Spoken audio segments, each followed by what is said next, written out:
So how strong is the evidence? It is not beyond the bounds of possibility that a creature like the Yeti does exist in some remote parts of the world. I personally now stick my neck out and say I'm a firm believer in the Yeti. I think it's a very strong case to answer.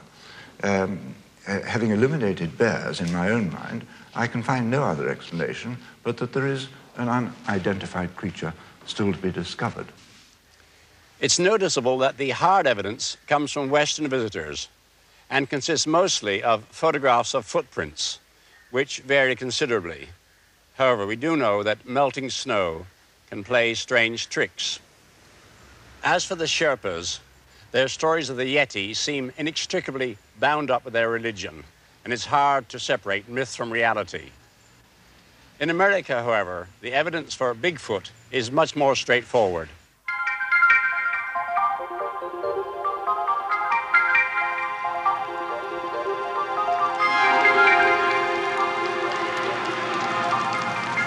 Indeed, Dr. Grover Krantz, one of the anthropologists who has studied Bigfoot, or the Sasquatch as the Indians call it, is so certain that a man-ape exists in the northwest of the United States that he goes out regularly to try to track and kill just one specimen.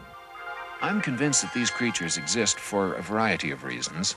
One of these, perhaps the most important to me, is a careful study of the footprints that has satisfied me that in at least some cases these footprints could not have been faked.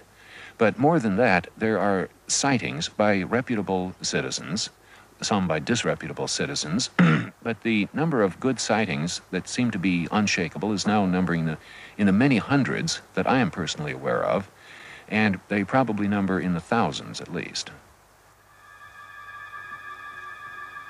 The number of Sasquatch is very difficult to estimate, of course, but within the northwestern part of the United States, I would be inclined to estimate in the vicinity of 200, with perhaps at least an equal number in the adjacent parts of western Canada.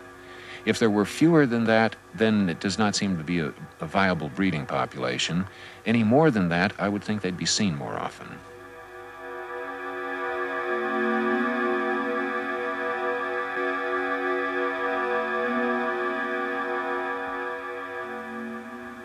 Here in the Pacific Northwest, there are thousands of square miles of empty, desolate country where nobody lives.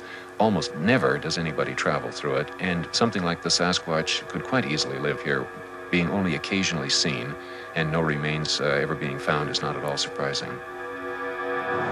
The sightings of Bigfoot spread right across the northwest United States. This is Washington State.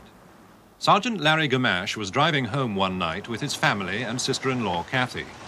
I noticed quite a distance ahead of me an object move out of the dense forest towards the clearing between the forest and the highway. And I started to slow then, and as I got a little bit closer, I noticed it was walking very much like a human. Arms down at its side, swinging just in a normal walking gait. It just got bigger and bigger as we went closer to it. And it was hairy and just didn't look, well, I wanted to close my eyes, but you didn't want to. You want to look, you want to see what you're going to see, but yet you don't. The most impressive thing was the human features in the way that it walked. The fact that the facial area wasn't really covered with a lot of hair. The eyes, seemed normal as I looked through the windshield at him. And the height, the size, the sheer physical size of it, it had to have been, in comparison to what I can relate back to today, maybe 7.5 feet tall, because I had to physically look up through the windshield to see the face and the head.